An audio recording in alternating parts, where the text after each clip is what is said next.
오늘은 6.15 공동선언 25주년이자 한국교회가 민족화의 주관으로 정해 지키는 날입니다. 새로운 정부 출범과 함께 한반도에도 새로운 평화의 바람이 불지, 또 교회는 어떤 역할을 해야 할지 살펴볼 텐데요. 한국교회 종전평화운동본부장을 맡고 있는 열림교회 나핵집 원로 목사 초대했습니다. 목사님 안녕하세요. 예, 안녕하세요. 예, 제가 한국교회 종전평화운동본부 본부장이라고 소개해드렸는데, 네네. 예, 어떤 역할이죠? 그동안 사실 한반도의 분단 체제를 극복하고 또 평화를 이루어야 된다는 생각을 가지고 제가 속해 있는 한국기독교 장로회가 평화협정 캠페인을 진행했고 서명운동을 진행했습니다. 네, 그러다가 이제 그 평화협정 운동이 이제 한국기독교교회협의회가 받아서 그 일을 계속 진행해 왔었죠. 그런 가운데 이제 2013년도 부산에서 네, WCC 10차 총회가 열리게 됩니다. 그때 이제 총회에서 한반도에 관한 성명서를 냈는데 네, 거기에 이제 미래로 가는 권고안에다가 세계 교회가 한반도 평화협정 서명을 이제 시작한다. 이런 내용들이 들어가 있어요. 그래서 사실 한국기독교교회회가 2015년에 그때 박근혜 정부 때죠. 행정청원을 했습니다. 네, 행정청원을 한 이후에 2016년도부터 세계 교회가 WC 10차 총회에서 약속을 했기 때문에 평화조약 캠페인을 진행하게 되는데 네, 한 4년에 걸쳐서 2016년, 2017년, 2018년, 2019년 16년에는 미주 그리고 17년에는 유럽 지역 그리고 18년에는 아시아 지역 네. 그리고 19년에는 이제 정교회 지역을 돌면서 이제 평화제약 캠페인을 했습니다. 그 캠페인을 한 결과물을 가지고 이제 시민단체들과 함께 논의하는 과정 속에서 시민단체들이 한반도에서는 이제 전쟁을 끝내야 되지 않느냐. 이제 전쟁이 쉼표인데 네. 이제 마침표를 찍어야 되지 않느냐. 해서 이제 종전 캠페인을 이제 700여 개 종교 시민단체들이 함께 어우러져서 이제 하게 됐는데요. 그걸 시작하자 이제 코로나 팬데믹이 생기면서 서명을 받기가 참 힘든 그런 음. 과정이었어요. 네네. 그런 과정에서 그래도 많은 분들이 서명에 참여를 해서 20만 명이 넘는 서명 용지를 받았습니다.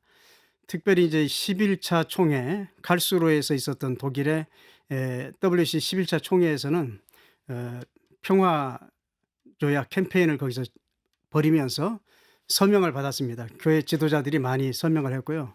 거의 한 반수 정도가 서명을 하고 이메일도 남기고 그랬죠.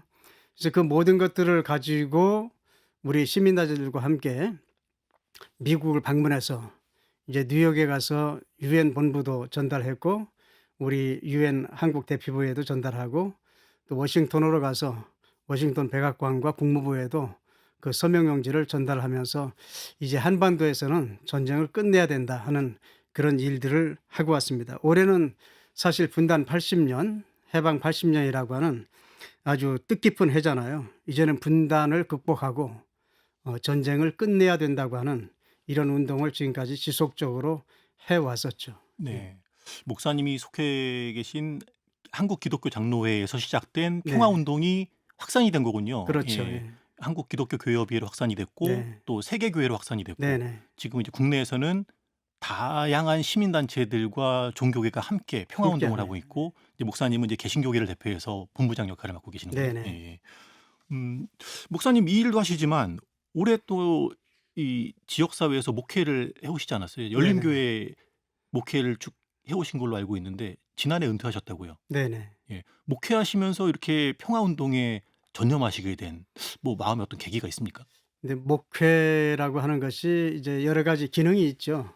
우리가 제사장적인 기능이라고 하는 것은 목회에서 교인들을 돌보고 교인들을 섬기고 하는 일들 가장 중요한 일이죠. 그러나 또 그 외에 예언자적인 사명도 있는 거죠. 그것은 그 시대 정신을 읽고 그리고 그 시대를 향해서 헌신해야 되는 예수님께서도 너희는 세상의 빛이라고 했고 소금이라고 했잖아요. 그러니까 세상 속에서 어떻게 목회를 구현해낼 것인가라고 하는 것을 늘 고민해야 되죠. 근데 특별히 역사적으로 보면 우리 한반도가 겪었던 아픔들이 있고 또 분단 체제가 우리에게 주는 여러 가지 많은 상처와 아픔들 그런 것들이 있잖아요. 네. 이것을 우리가 해결하지 않고 진정으로 목회를 할 수 있을까? 그런 생각을 가지고 이런 평화운동 또 통일운동 종전에 관한 그런 운동들을 해오게 된 거죠. 예. 네. 이제 목회 일선에서는 은퇴하셨고 이제 평화운동에 전념하고 계신데 네네. 제가 지난해 뵀던가요? 이게 네. 많이 건강해지셨어요. 예. 왜 그런가 봤더니 근래에 DMZ 평화순례를 길게 네, 하셨더군요. 그렇습니다. 예. 어떤 프로그램이었는지 소개를 좀 해 주시죠. 우리 기장에서 사순절이 되면 늘 사순절 기도회를 했지 않습니까? 처음에는 4대강 사업할 때는 남한강에 텐트를 치고 사순절 기간 동안 그 텐트 안에서 릴레이 기도회를 했고요. 또 미군 기지가 평택으로 옮겨간다고 할 때는 평택에 텐트를 치고 릴레이 기도를 했습니다. 한 3년 전에 한반도의 아픔과 고통이 서려 있는 이 DMZ를 걸으면서 사순절에 순례 기도를 했으면 좋겠다. 이렇게 생각해서 우리 교단이 이제 결정을 하고 사순절에 순례 기도회를 했죠. 네. 그 순례 기도회를 그때는 이제 강화도에서 배 타고 한 시간 정도 들어가면 볼름도라고 있는데 그 서북단 가장 북하고 가까운 지역입니다. 거기에서 이제 발대식을 하고 그때 우리 총회장님도 오셔서 함께 걷고 그랬습니다. 거기에서 시작해서 고성까지 이제 걸으면서 순례하면서 한반도의 평화를 기원하고 아픔이 서려 있는 그 모든 상처들이 씻기고 정말 화해의 역사가 일어나기를 원하는 마음 가지고 기도를 했는데 마지막 고성 구간에서 마지막 날 네. 천주교 신부님 한 분이 참여해서 같이 걸었어요. 그 신부님이 끝나고 그런 얘기를 해요. "왜 개신교만 하느냐. 함께 이런 기도를 했으면 좋겠다." 그래서 그때부터 논의를 시작을 해서 이제 천주교와 개신교 거기에 이제 불교, 원불교까지 4대 종단이 함께 해서 작년에 4대 종단이 이제 이 임진각에서부터 시작해서 고성까지 걷는 기도를 했습니다. 네. 그리고 그 기도를 마치고 나서 올해는 좀 모든 종교가 아울러서 적어도 분단 80년, 해방 80년이라고 하는 역사적인 경험을 가지고 있는 그런 해이기 때문에 한반도 안에서 한국 전쟁 이후에 그리고 분단 체제로 인해서 희생된 수많은 사람들을 우리가 기억하면서 서로 상생하고 그리고 그런 아픔과 고통들이 씻겨져 나가는 그런 기도를 했으면 좋겠다 해서 이번엔 7대 종교가 함께 여기에 참여했고 그 걷는 기간 동안에 5.18에서 시작해서 6월 6일까지 걸었거든요. 그 기간 동안에 가장 희생이 많았던 지역에서 7대 종단이 한 군데씩 맡아가지고 위령 추모제를 지냈습니다. 그래서 전부 뭐 돌산령 꼭대기에서는 원불교가 위령 추모제를 지냈고요. 그러면서 곳곳마다 그 희생된 곳에서 종교가 함께 힘을 모아서 한반도의 분단을 극복해내고자 하는 그런 기도회를 우리가 걸으면서 하고 네. 또 아픔을 가진 사람들의 그 아픔을 치유하는 그런 위령 추모제를 하면서 걸었던 거죠. 예. 7대 종단의 종교인들이 각자 신앙은 다르지만 네. DMZ를 고성부터 임진각까지 쭉 걸으면서 네. 각자의 신앙으로 이 땅에 평화가 임하기를 간절히 기도하는 그런 시간이었군요. 네, 그렇습니다. 예. 10여 일 동안 걸었다고 들었어요. 그리고 아니요. 18박 19일. 18박 19일. 네네. 예. 긴 시간 동안 걷고 현충일이었던 지난 6일에 파주 임진각에 도착을 했고 네네. 그 자리에서 시민단체들과 함께 코리아 평화의 날 행사를 네, 평화의 열었더군요. 날 제2회 코리아 평화의 날 행사를 했는데 예. 이 행사는 어떤 행사냐면은 접경 지역 주민들이 주최를 해서 하는 행사입니다. 그래서 작년에는 이제 철원 지역에서 했고요. 국경선 평화교가 이제 주도를 해서 1회 평화의 날 행사를 잘 마쳤습니다. 네. 수많은 시민들이 함께 참여했고요. 올해는 파주에 있는 시민들이 함께 참여해서 파주 시민들이 평화 선언도 하고 그리고 수많은 그 음악인들 또 합창단 이런 것들이 함께 참여해서 함께 축제도 하고 적어도 이 접경 지역 DMZ라고 하는 것이 다투고 싸웠지만 여기에서부터 평화의 노래가 울려 퍼져서 온 세상에 좀 전파됐으면 좋겠다고 하는 생각을 가지고 이제 우리 순례단들은 걸어서 임진각에 도착했고 그걸 이제 파주의 시민들이 환영을 했고 네. 또 이제 평화의 배 팀은 송강호 박사를 중심으로 해서 제주도에서 배를 타고 이제 임진각으로 와서 같이 합류를 하게 되고 강정구라고 하는 마라토너가 있습니다. 평화 마라토너가 있는데 이분은 여기에서부터 시작해서 바티칸까지 1년 동안 마라톤을 해서 교황을 만나신 분인데 이번에 그분도 제주도에서 이제 뛰어서 임진각 오기로 했는데 그분이 갑자기 몸에 이상이 생겨서 그분은 그 결합을 하지는 못했습니다마는 이렇게 세 갈래로 함께 만나서 평화의 날 축제를 기획하고 했습니다. 네. 참으로 뜻깊은 시간이었군요. 네네. 말씀처럼 이제 올해가 분단 80년, 네. 해방 80년이 되는 네. 해예요. 근데 이제 한반도 정세는 이제 박근혜 정부로부터 시작해서 윤석열 정부 이르기까지 상당히 긴 시간 동안 경색돼 있지 않습니까? 네. 남북 관계가. 음 이제 새로운 정부가 출범했지만 아직도 남북 간에는 대화가 없습니다. 네. 평화 운동을 오랫동안 해 오신 분이 보시기에 지금 한반도 상황은 어떤 상황이라고 보십니까? 사실 이명박 정부 시절부터 한반도 관계는 좀 경색이 됐죠.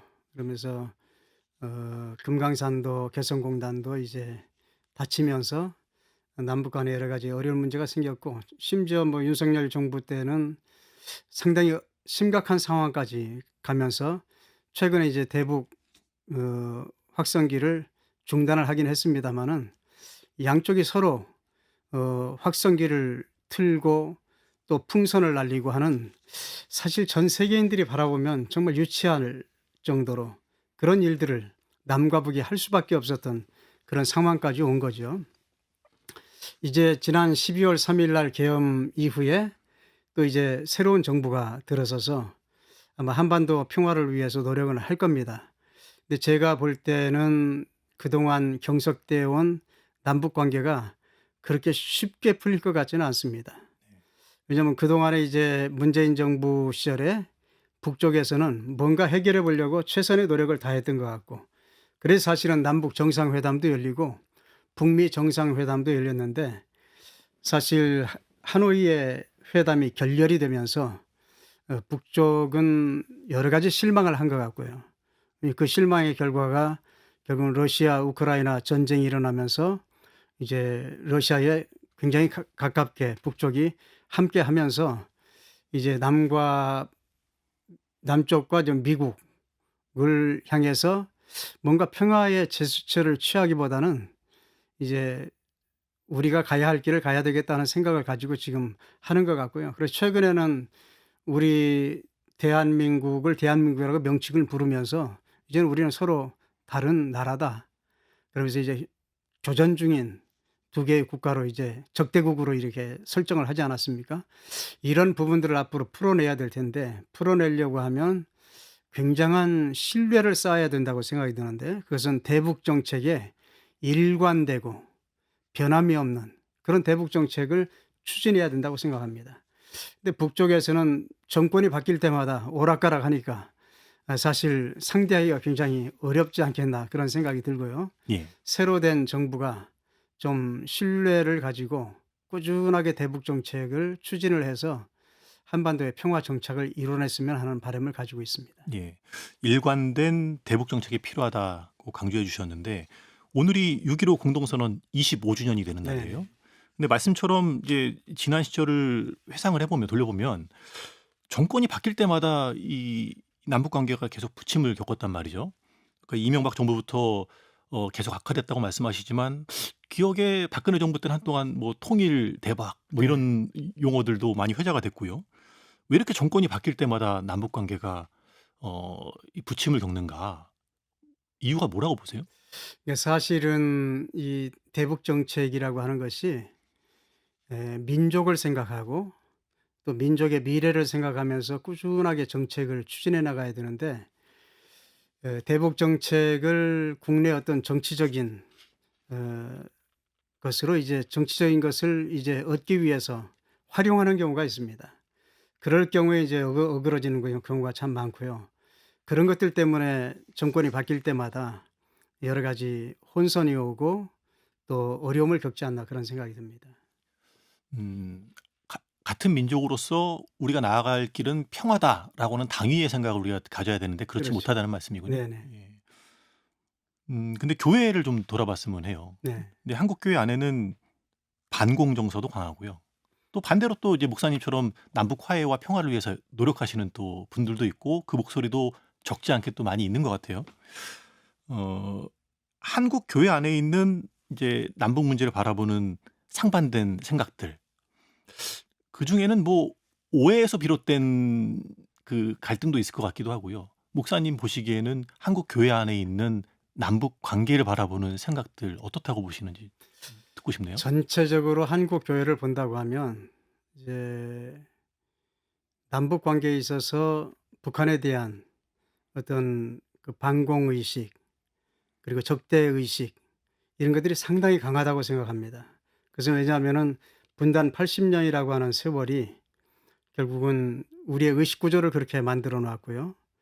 또 우리가 기독교에서 그리스도인으로서 사랑을 얘기하고 화해를 얘기한다고 하면서도 결국은 한국 전쟁이라고 하는 엄청난 그 대가를 치르고 난 이후에 우리의 마음속에는 그런 어떤 적대 의식 같은 것들이 싹트기 시작했죠.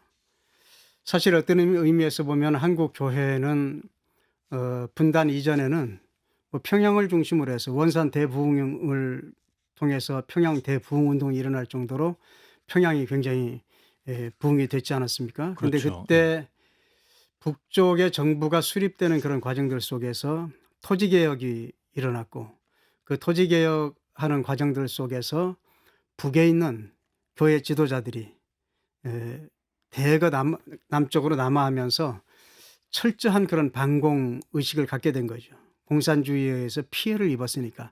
그건 충분히 우리가 이해해야 된다고 생각합니다.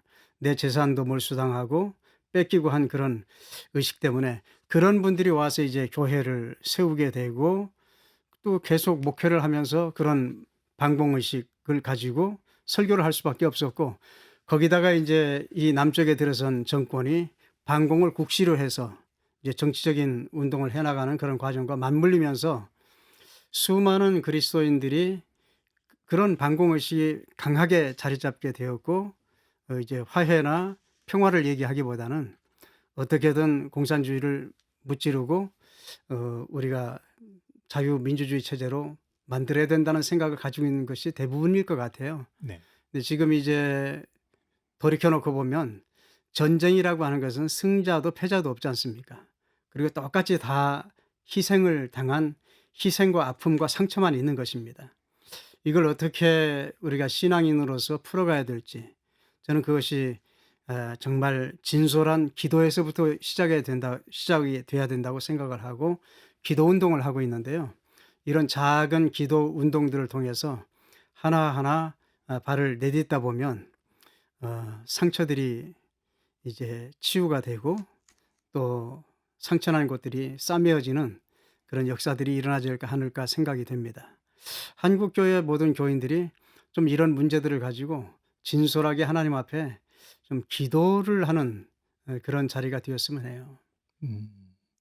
그 전쟁의 아픈 기억들 또 뭐 인연 갈등으로 인한 상처들 그것을 치유하는 길은 기도라는 말씀이신데 네. 그런데 이제 교회 현실을 들여다보면 지금 갈수록 이념 문제가 교회 안으로 들어오면은 갈등이 더 커지거든요. 그렇죠. 그냥 "같이 모여서 기도합시다."라고 하는 말만으로는 이게 풀릴 수 있을까 좀 고민이 되는데요. 그러니까 신앙과 이 이념이 결합이 되면 그게 가장 무섭습니다. 사실 이념은 빼야 되거든요.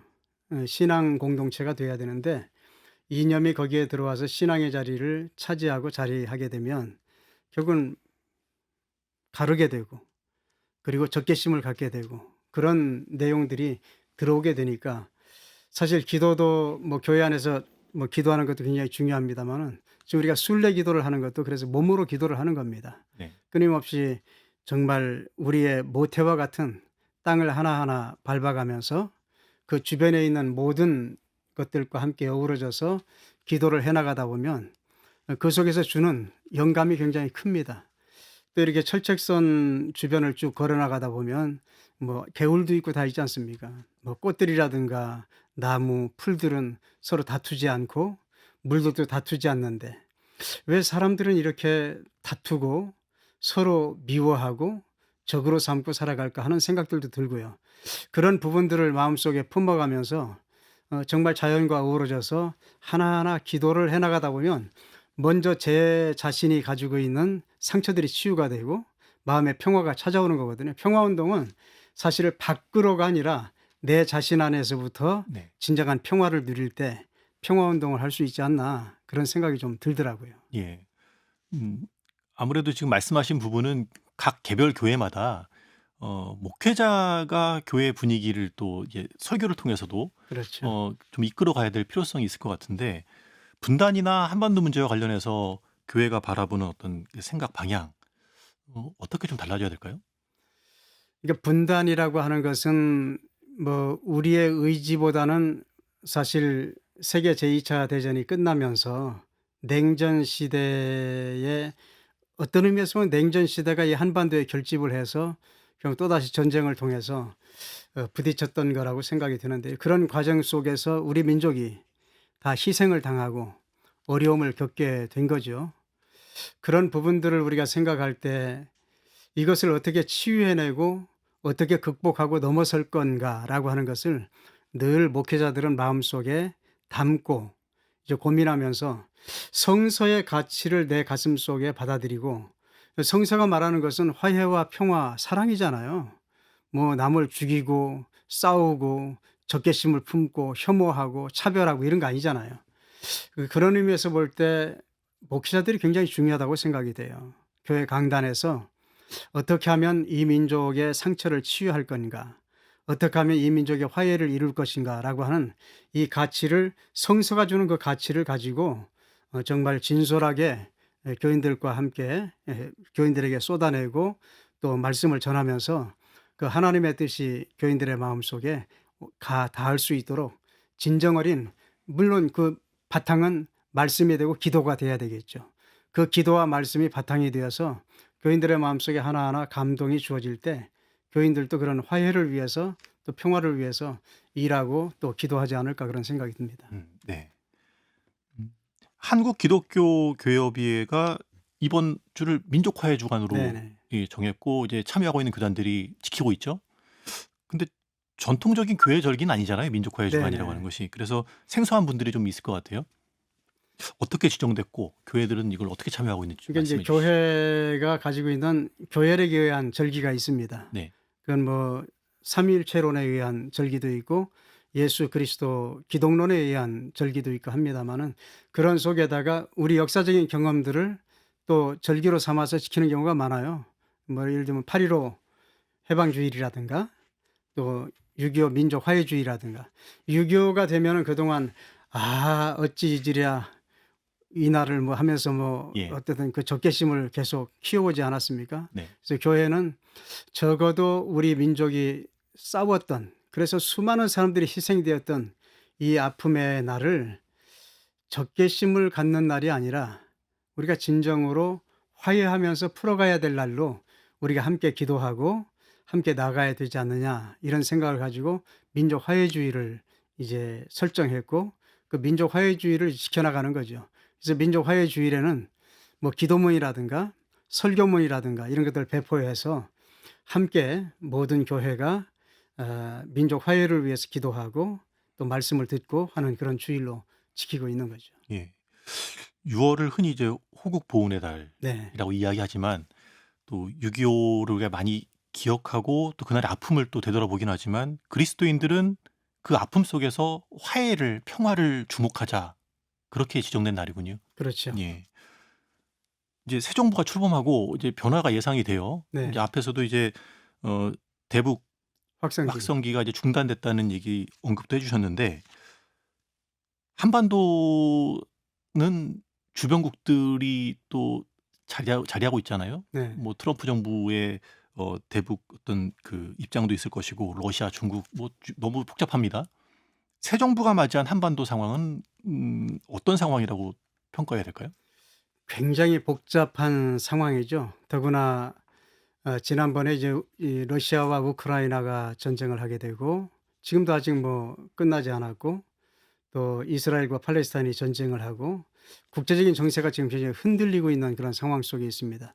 또 미국에서는 관세 전쟁을 하면서 자국 중심으로 지금 치닫는 이런 상황 속에 있는데 우리 이전 정부는 미국에 기대면서 중국과 러시아에 대해서 굉장히 적개심을 가지면서 그 스탠스를 취해 왔잖아요.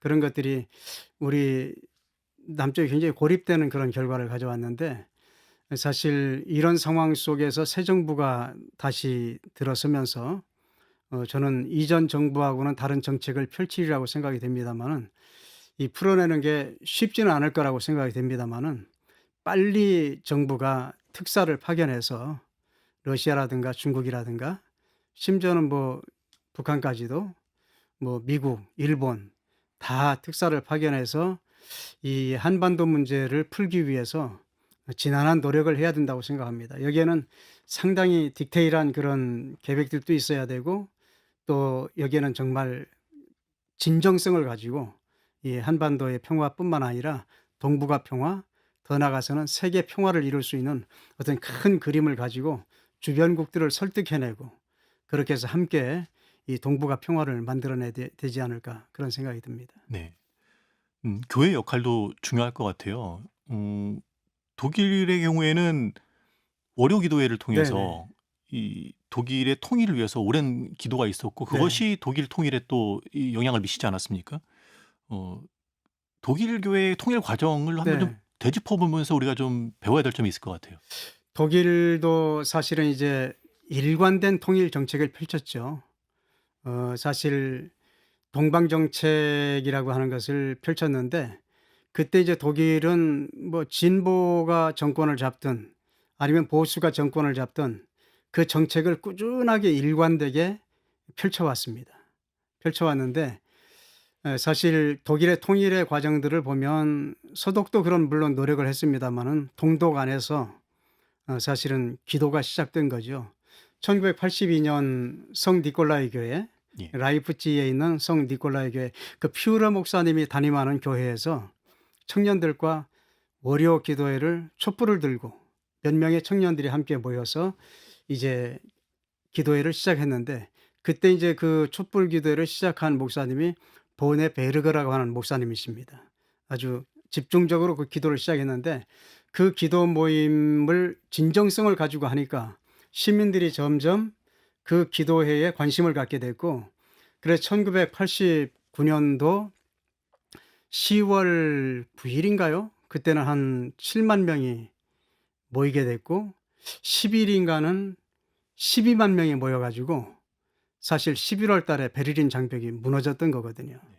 근데 사실 몇 명이 교회 안에 모여서 촛불을 들고 기도할 때 이런 역사가 일어나리라는 건 상상을 못 했겠죠. 그 우리가 이 촛불을 들고 기도하니까 이런 큰 역사가 일어날 것이라고 하는 기대를 가지고 기도는 안 했을 겁니다.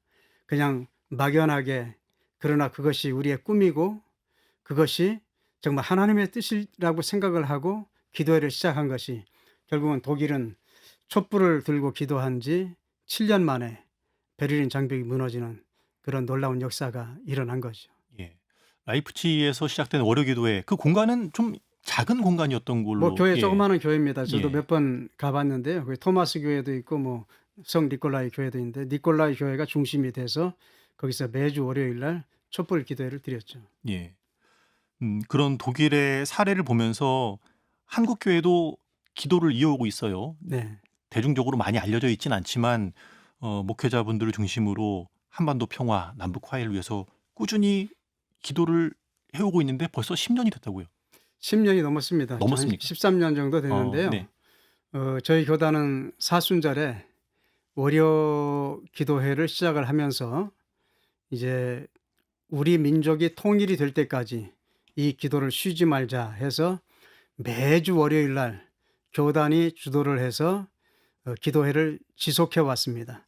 지난 11차 WCC 총회 때는 어, 라, 어, 그 독일의 성 스테판 교회, 천주교 교회인데 네. 거기에서 월요 기도회를 할 수 있도록 WCC가 마련해 줬고요. 그래서 지금까지 계속 지속해 오고 있고 또 하나의 기도 모임은 판문점 회담 이후에 이제 DMZ를 중심으로 해서 기도하는 기도 모임이 있습니다. 그래서 그 판문점 회담 이후에 매주 월요일 접경 지역을 찾아서 DMZ에서 기도하는 기도팀들이 있고요. 또 전주에서는 일요일 날, 매주 일요일 날 모여서 기도하는, 평화 통일을 위해서 기도하는 기도 모임이 있습니다. 이런 기도 모임들이 지속적으로 끊임없이 기도를 해 나가다 보면 이루어지지 않을까 생각이 되고요.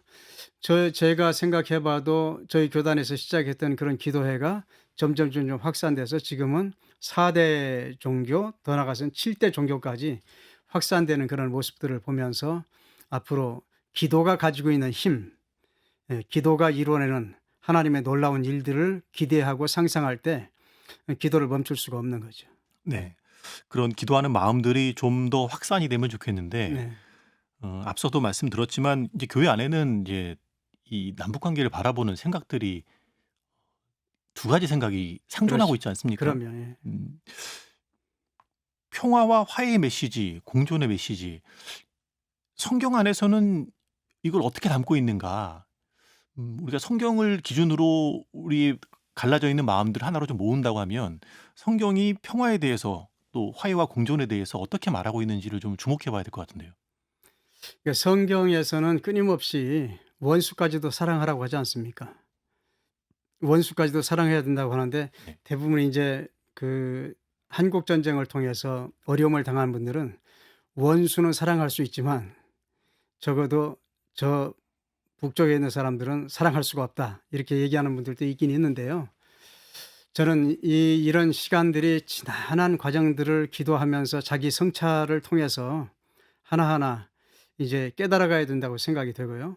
저는 그분들이 겪은 아픔과 고통도 사실이라고 생각합니다. 네.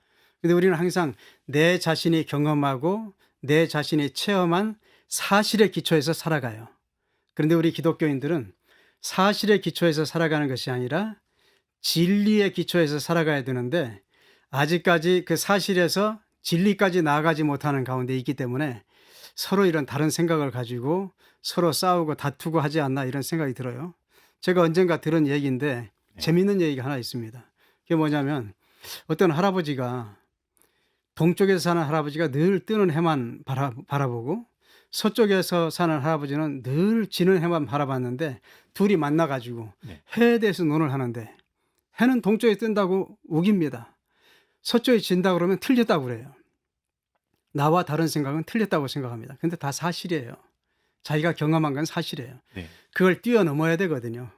해가 동쪽에 뜨는 것도 아니고 지는 것도 아니고 지구가 도는 거거든요. 네. 그 진리 가운데 가야 되는데 한국 교회는 아직도 제가 볼 때는 내가 경험하고 체험한 사실에 기초해서 나와 다른 것은 틀리다고 생각을 하고 그런 적개심도 갖고 미움도 갖고 혐오도 갖지 않나 그런 생각이 듭니다. 그걸 깨고 넘어서야 진리에 이르는 길이 보인다고 생각합니다. 예.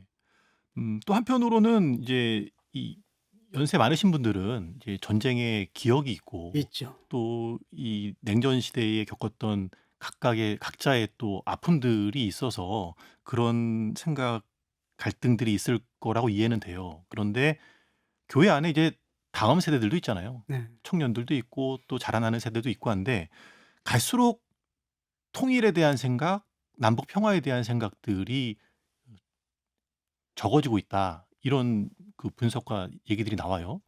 교회 안에서의 어떤 통일 교육이랄까요? 평화에 대한 교육 이런 필요성도 있지 않을까 싶은데 어떻게 지금 생각하세요? 젊은 세대들이 가지고 있는 생각은 어떤 의미에서 보면 살아가는데 굉장히 많은 젊은 세대가 어려움을 겪고 있습니다. 직장 문제도 그렇죠. 결혼 문제도 그렇죠. 그러니까 사실 지금 내가 부딪혀 있는 그런 어려운 문제들을 해결해 나가는 데도 벅차요. 그런데 이거보다도 훨씬 더 고차원인 한반도 평화나 통일 문제에 대해서까지 생각하고 할 여력이 사실은 없는 것 같고요. 네. 그런 가운데서 이런 문제를 얘기하면 젊은 세대들은 우리 지금 이렇게 힘든데 저 북쪽은 못 산다는데 통일이 되면 우리가 더 어려워지는 거 아닌가 이런 생각을 가지고 거부하는 경우가 참 많아요. 꾸준하게 저는 젊은이들과 대화를 해야 된다고 생각이 되고 젊은 세대들에게 이 통일 문제에 있어서 이제 분단 비용, 통일 비용, 통일 편익이라는 게 있거든요. 네. 이게 사실 분단됨으로써 오는 리스크가 있거든요. 그것이 경제적인 영향을 주는 엄청난 것들이 있고, 통일 비용이라고 해서는 우리가 통일을 한 다음에 들어가는 비용을 얘기하는 거고, 이 둘 사이에서 편익이 있는 거거든요. 통일이 됐을 때 분단 리스크가 사라졌을 때 우리에게 오는 이익이 얼마나 큰가라고 하는 것들을 실질적으로 체감하고 경험할 수 있도록 조금 데이터를 가지고 젊은 세대들과 대화도 하고 함께 논의를 해 나가야 되지 않을까 생각이 들어요. 예. 통일에 대해서 막연하게 이야기하는 것이 아니라 좀 구체적으로 실질적인 네. 데이터를 가지고 통일이 내게 예, 이익이다. 통일이 예. 우리에게도 이익이다라고 예. 하는 통일이 생각이 답이다. 이런 생각을 가질 수 있도록. 그렇군요. 종전평화운동본부장을 지금 몇 해째 하고 계시죠? 네네. 한반도 평화를 위해서 오랫동안 헌신하고 계신데 이 일하시면서 느끼시는 하나님의 은혜가 있지 않을까 싶어요. 네. 이 운동을 해 나가다 보면 사람들을 이렇게 만날 때에 에 여기에 대한 거부감을 갖는 분들도 있죠. 충분히 이해를 합니다. 이해를 또 해야 되고요. 그분들이 가지고 있는 아픔과 고통 이런 것들을 또 가슴에 안고 그것이 제 기도 제목이 돼야 되고요. 근데 때로는 정말 격렬하게 반대하고 했던 분들이 이런 과정들을 거치면서 평화 활동가로 변하게 되고 또 평화를 위해서 일하는 그런 분들을 보면 너무 가슴이 벅차요. '와 저렇게 생각하던 분이 이제는 나보다도 훨씬 더 앞장서서 일하고 있구나.' 하는 생각이 들을 때 정말 가슴이 벅차죠. 이런 일들이 주변에서 하나하나 계속해서 일어나면 그때는 이제 이 한반도가 분단 체제를 극복하고 평화를 향해서 한 발자국 한 발자국 더 가지 않을까 이런 생각이 좀 들기도 하거든요. 네. 한편으로는 이 한국교회 안에서 남북 평화에 관심을 갖고 이 평화 운동을 하시는 분들이 좀 진보적인 성향의 교회에 속해 계신 분들만 한다라고 하는 편견도 있는 것 같아요. 네. 실제로 활동하시면서 다양한 분들 만나시죠? 네. 다양한 분들 만나죠. 만나는데 저는 이제 이 평화운동, 통일운동 이런 것들이 저는 기독교인이니까 철저하게 신앙운동, 기도운동이 되어야 된다고 끊임없이 주장을 해 왔습니다. 왜냐하면 그 신앙운동과 기도운동이 바탕이 되어야 결국은 진정으로 이 한반도의 평화를 위해서 일할 수 있고 또 우리의 이웃인 북측에 있는 주민들을 나중에 함께 더불어 살아가야 될 거 아닙니까? 맞이할 수 있는 마음의 자세를 가질 수 있다고 생각하기 때문에 그렇습니다. 그래서 늘 기도할 때마다 또 사람들을 접촉할 때마다 그런 어떤 변화 속에서 감동을 얻게 되는 것이죠. 예.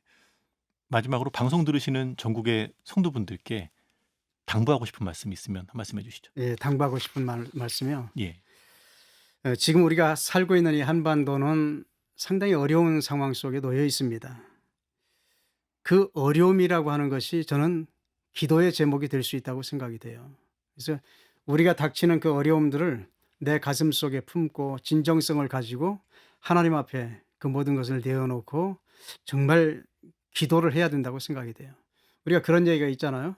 기쁠 때는 찬송하고 어려울 때는 기도하라고 했는데 지금은 우리가 분단 80년, 해방 80년이라고 하는 정말 역사적인 그런 현장 속에 있는데 우리가 과거로 돌이켜 보면 3.1 운동 때 우리 기독교가 굉장히 큰 역할을 하지 않았습니까? 굉장히 미미한 존재였었는데 그래도 기독교가 나서서 3.1 만세 운동을 주도하기도 하고 이 민족을 위해서 많은 일들을 했던 것은 우리 앞서간 선조 기독교인들 믿음의 선배들의 그런 기도의 덕분이라고 생각합니다. 그래서 지금은 우리 한국 교회가 정말 민족의 어려운 문제들을 가슴속에 끌어안고 함께 어느 자리에서든지 기도해야 된다고 생각이 되고요. 필요하다고 보면 제가 이제 수년 동안 경험해 보니까 DMZ 근처에 평화 누리길이 잘 돼 있습니다. 네. 그래서 교인들하고 함께 가서 그 평화 누리길을 걸으면서 자연과 더불어 함께 걸으면서 한 발자국 한 발자국 내디디면서 거기에서 희생되었던 수많은 사람들을 기억하면서 하나님 앞에 기도하면 정말 마음의 상태도 하나님과 더 가까워지고 또 그 아픔을 내 가슴속에 간직하면서 기도하는 동안 내 자신의 마음도 치유되고 내 마음속에서 민족을 사랑하는 마음이 더 생겨나지 않을까 이렇게 생각이 들어요. 제가 걸으면서 느끼는 것은 뭐냐면은 거기에 수많은 사람들이 묻혀 있을 거 아닙니까? 서로 싸우다가. 그때는 총을 겨누고 서로 아군과 적이 되어 싸웠는데 지금은 그 땅속에서 다 한 덩어리 흙이 되어서 하나가 됐잖아요. 근데 기도하면서 느껴지는 것은 뭐냐면 그 이미 앞서간 사람들이 던지는 질문은 뭐냐면 살아서 다투고 싸우는 것이 얼마나 부질없는 없는 짓인가라고 하는 것을 깨우쳐 주는 거예요. 우리 다 이렇게 서로 싸웠지만 땅속에 지금 하나의 흙이 되어서 서로 뒤엉켜 있는데 싸우는 것은 멈춰라. 이런 소리가 들리는 것 같습니다. 종전 캠페인을 하면서 이 땅 위에서 전쟁은 절대로 일어나서는 안 된다. 이 전쟁은 쉼표가 돼 있는데 이제는 마침표를 찍어야 된다. 이런 생각을 가지고 기도의 행진을 계속해 오고 있습니다. 네. 이번 주가 이제 오늘부터 25일까지가 민족화의 주간인데 네네. 예, 각자의 자리에서 남과 북의 화해, 평화를 위해서 함께 기도하면 좋겠습니다. 목사님 오늘 말씀 감사합니다. 네, 고맙습니다.